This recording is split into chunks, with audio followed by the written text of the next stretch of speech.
Hello friends, বকুলের lifestyle চ্যানেলে সকলকে স্বাগত জানাই। আপনাদের সকলকে জানাচ্ছি জয় শ্রীরাম। প্রভু রামের দর্শন করে আজকে দিনটা শুরু করলাম। আজকে হচ্ছে মঙ্গলবার সকাল থেকে আমি আপনাদের সঙ্গে চলে এসেছি। এই লাল সালুটা রয়েছে অন্নটাকে লোকারের মধ্যে রেখে দেবো। এটা রাম মন্দিরের প্রসাদ হিসাবে আমাদেরকে দেওয়া হয়েছিল। আর সকাল থেকে ব্লগটা শুরু করলাম, সব কিছু রান্নাবান্নাটা শেয়ার করব। সকালে ছিল জলখাবারে নিরামিষ করেছিলাম আলুর দম।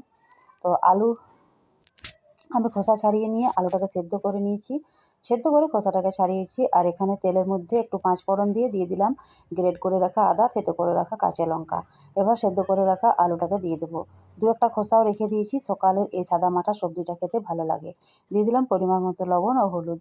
নাড়াচাড়া করে নিচ্ছি। আদাটা বেশ লাল লাল হয়ে ভাজা হয়ে এসছে। এখন দিয়ে দিলাম সেদ্ধ করে রাখা আলুটাকে। ছোট ছোট সাইজের আলু ছিল, তাই গোটা গোটা রেখেই আমি রান্নাটা করে নেব। পরে আমি খুন্তির সাহায্যে এগুলোকে ভেঙে দেবো। সকাল থেকে আজকে বেশ ভালো মন্দ একটু আইটেম আছে। আজকে টুটু বর্ষার আবদারের অনুসারে রান্নাটা হবে। আজকে হবে ভেজ রাইস, তার সঙ্গে হবে পনির মশলা। তো তার আগে সকালে জলখাবারের আমি আলু সবজিটা করে দিলাম, তার সঙ্গে আলু সবজির সঙ্গে থাকবে গরম গরম পরোটা। আজকে সকালে থাকবে এটাই জলখাবার। আজকে ওদের কথা মতোই রান্নাবান্নাটা শুরু করলাম। ওরা বললো দুপুরে রোজ ভাত খাবো না, ভাত খেতে ইচ্ছে করছে না। ঠিক আছে, আমিও বা কম কেসে যাই, আমিও বললাম যে বানিয়ে দেবো। তো আলু সবজিটা সহজভাবে দেখুন এইভাবে বানিয়ে খেলে মানে সকালে ব্যস্ততার মাঝে বেশ ভালো একটা সবজি। তো আমি এইভাবেই প্রত্যেক দিন আলু সবজি করলে এইভাবে বানিয়ে থাকি। সঙ্গে হয়তো কিছু বুট মানে ছোলা বা ছোলার ডাল, আমরা ছোলাটাকে বুট বলে থাকি, সেই জন্য বুটটাই আমার মুখ দিয়ে সরাসরি বেরিয়ে আসছে। তো এভাবে সহজ পদ্ধতিতে কিন্তু সকালে জলখাবারের সবজিটা করতে পারেন। নামিয়ে দিলাম ধনেপাতা দিয়ে। ব্যাস হয়ে গেল সহজ উপায়ে সেদ্ধ করে রাখা আলু দিয়ে রান্নাটা। ঝালটা নিজেদের পছন্দ অনুসারে দেবেন। আমি 4টে কাঁচা লঙ্কা দিয়েছিলাম। একটু ঝাল ঝাল সকালে ভালো লাগে, সঙ্গে একটু পরোটা থাকবে, তার সঙ্গে মিষ্টি আছে। ব্যাস আজকের জলখাবারে একদম সাদামাঠা। আর তারপর বানাবো যেহেতু ভেজ রাইস, সেই জন্য রাইসের ব্যবস্থা করতে হবে, পনির কাটতে হবে, অনেক কিছুই ঝামেলা আছে। তো আগে জলখাবারটা সবজিটা করে দিলাম, পরোটাটা শেয়ার করছি না। এখানে দেখুন বাসমতি চাল আমি 300 গ্রামের মতো ভিজিয়ে দিয়েছি। আমার পরিবারে এটাই হয়ে যাবে, আপনারা কম বেশি করে নেবেন। এই রেসিপিগুলো যদি আপনারা ফলো করেন সকলেই কিন্তু সহজ উপায়ে বানাতে পারবেন। অনেকগুলো সবজি কেটে নিয়েছি, বিনস, কড়াইশুঁটি, গাজর আর আছে ক্যাপসিকাম। আর 3টে কাঁচা লঙ্কা নিয়েছি, ঝাল অনুসারে কাঁচা লঙ্কাটা আপনারা দেবেন। আমার লঙ্কাগুলো কিন্তু প্রচুর ঝাল আছে। আর এটা কিন্তু ফ্রায়েড রাইস নয়, এটা ভেজ রাইস। দিয়ে দিচ্ছি, মানে চালটা ভালো করে ভিজে গেছে, প্রায় আমি আধ ঘন্টার মতো ভিজিয়ে রেখেছিলাম। সাদা ভাব হয়ে এসছে, তখন আমি দিয়ে দিলাম হাঁড়ির মধ্যে গরম জলে দিয়ে দিলাম, ফুটতে শুরু করেছি। গোটা গরম মশলা দিয়ে দিয়েছিলাম, একটুখানি তেল দিয়ে দিয়েছিলাম। গোটা গরম মশলা, লবঙ্গ আর দারচিনি আর এলাচ ছিল। ভাতটা যখন 90% সেদ্ধ হবে তখন ফ্যানটাকে ঝরিয়ে নেব, আর একটু হবে। তো যাই হোক, ভাতটা এবার আমার হয়ে গেছে, পুরো হাঁড়ি ভর্তি হয়ে গেছে। এখন আমি ফ্যানটাকে ঝরিয়ে নেব। তারপর আমি একটা থালার মধ্যে ঢেলে ঠান্ডা করে নেব।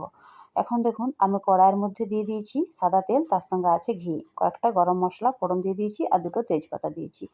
লবঙ্গ বেশ কয়েকটাই আছে, 4টে আছে এলাচের, ছোটো এলাচ। আর দারচিনি 2-3 টুকরো আছে। একটু গরম মশলা দিলে এই রাইসটা খেতে ভালো লাগে। এবার কেটে রাখা গাজরটাকে আগে দিলাম। আমি সব সবজিগুলো আগে ধুয়ে নিয়েছিলাম, তারপর কেটেছি। জল থাকলে কিন্তু এটা ভালো লাগবে না, একটু ঝরঝরে এই সবজিগুলো বা রাইসটা থাকবে। তো চালটাকেও আমি ঠিক 90% সেদ্ধ করেছি, একটুখানি গোটা রেখে। এবার ঠান্ডা করে নেব। একটু ঝরঝরে করে নিলে কড়াইয়ের গায়ে লাগবে না, আর পুরো মানে ঝরঝরে ভাতটা হবে। গাজরটা যখন একটু নরম হয়ে এলো, এবার এর মধ্যে ক্যাপসিকাম কুচিটাকে দিয়ে দিচ্ছি। আমি লম্বা লম্বা করে কুচিয়েছি, আপনারা চাইলে গোল মানে ছোটো ছোটো টুকরো করেও কুচিয়ে নিতে পারেন। তো লম্বাটা দেখতে বেশি ভালো লাগে। আর কড়াইশুঁটিটা একটু পরে দেবো, বিনসটাকেও তার আগে দিয়ে দেবো। যেহেতু আমি ভাতটা লবণ দিয়ে সেদ্ধ করিনি, তাই আমি লবণটা এখনই ব্যবহার করে দেবো। সবজিটাও নরম হয়ে যাবে, আর যখন ভাতটা দেবো তখন ভাতটার মধ্যে কিন্তু লবণটা ঢুকে যাবে। লবণটাকে দিয়ে দিয়েছি সবজিটার মধ্যে, এখন নাড়াচাড়া করে নিচ্ছি। অনেক সময় বাড়িতে ভাত খেতে ইচ্ছে করে না, বা অনুষ্ঠান বাড়ির মতো খেতে ইচ্ছে করে। তো আমার 2 মেয়ের আবদার অনুসারে আমি আজকে এই সবজি এইটা লাঞ্চ মেনুটা বানিয়েছিলাম। কম খরচে কম উপকরণে হয়ে যায়। বাড়িতে থাকা কয়েকটি উপকরণ দিয়ে, এখন তো শীতকালে সবার বাড়িতে বিভিন্ন রকম সবজি থাকে, তো এই সবজি দিয়েই হয়ে যাবে এই রাইসটা, কোনো চিন্তার দরকার নেই।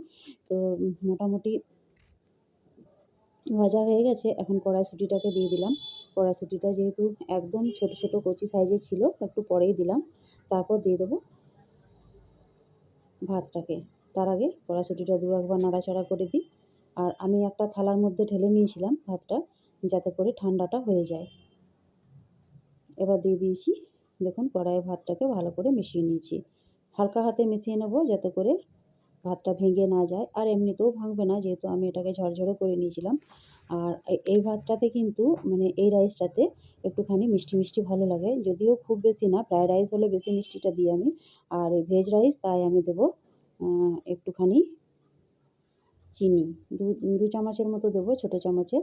আর আপনারা চিনিটা স্কিপ করতে পারেন যদি কেউ পছন্দ না করেন। আমার এই ভাতটা একটু মিষ্টি মিষ্টি ভালো লাগে, তাই আমি একটুখানি চিনি দিয়ে দিলাম। এবার দিয়ে দেবো কয়েকটা কিশমিশ নামানোর আগে। এটা সম্পূর্ণ অপশানাল। কিশমিশটা মানে একটু স্বাদ বাড়াবার জন্য আমি দেবো, আপনারা চাইলে নাও দিতে পারেন।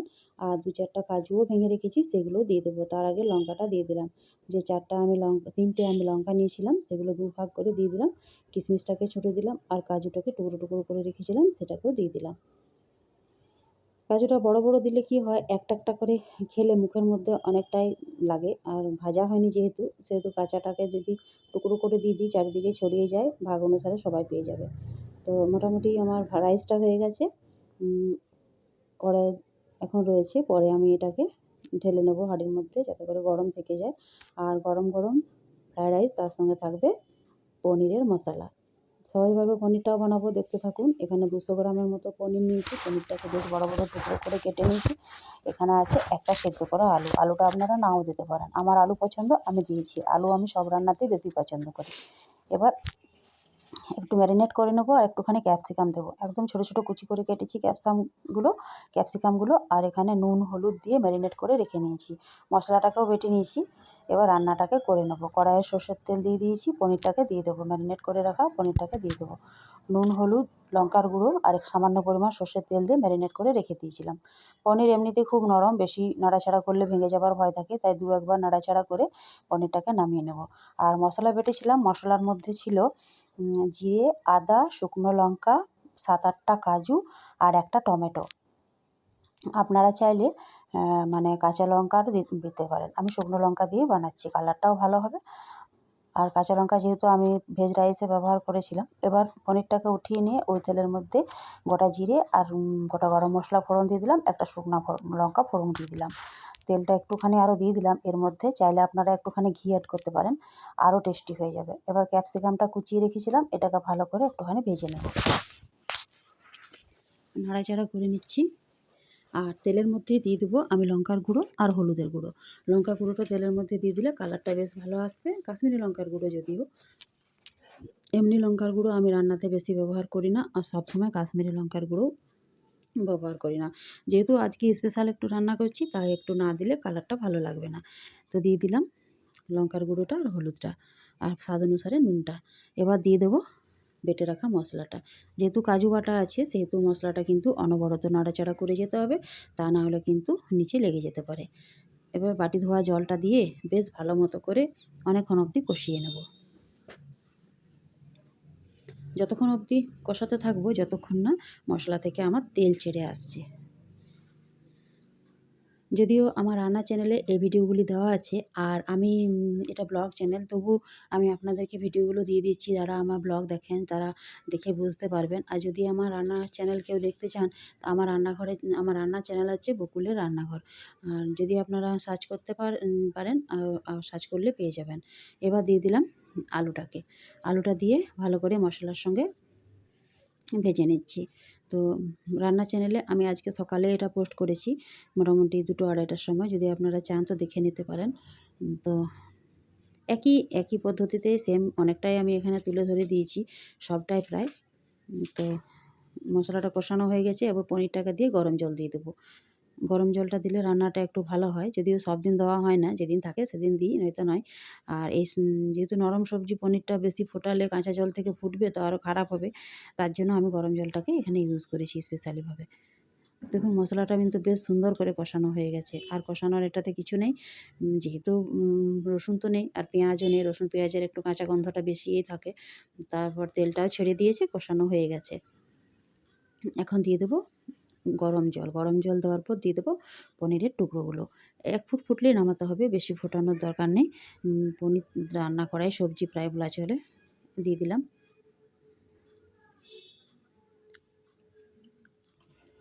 মোটামুটি পনিরটাকেও দিয়ে দিয়েছি, ফুটে উঠেছে। আর এবার সামান্য পরিমাণ ধনেপাতা দেবো, হালকা হাতে একটু নাড়াচাড়া করে দিচ্ছি। বেশি ধনেপাতাটা দেবো না, যেহেতু গরম মশলার ইউজটা বেশি আছে, বোঝা যাবে না। একটুখানি ধনেপাতা দেবো, আপনারা নিজেদের পছন্দ অনুসারে ধনেপাতাটাও দিতে পারেন। তো ধনেপাতাটা দিয়ে আর নামিয়ে নেব। তো হয়ে গেল আমার আজকে ভেজ রাইস, তার সঙ্গে হচ্ছে পনির মশলা। আজকের দুপুরে হচ্ছে এটাই খাবার।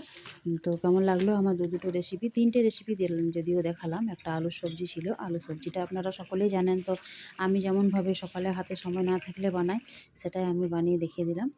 তো পনিরটাকে একটা বাটিতে নিয়ে নিয়েছি, তারপর ভাতটাকেও, ভেজ রাইসটাকেও আমি পরিবেশন করে দেবো। তো আজকের দুপুরের লাঞ্চে আমরা এগুলো নিয়ে বসে পড়েছি 4 জনে মিলে। তো কেমন লাগলো আমার এই আজকের এই রেসিপিটি, আশা করি আপনাদের সকলে ভালো লেগে থাকলো। যদি ভালো লেগে থাকে তো অবশ্যই আমাকে সাবস্ক্রাইব করে নেবেন, আর পাশে থাকতে মানে পাশে থাকবেন অবশ্যই, আর এগিয়ে যেতে সাহায্য করবেন। তো আপনারা চাইলে স্যালাড দিয়েও পরিবেশন করতে পারেন, আমি সরাসরি কিন্তু পনিরের সবজি দিয়ে পরিবেশন করে দিয়েছি। তারপর বাকি যারা খাবে সবাইকে একে একে এমনিভাবেই দিয়ে দেবো।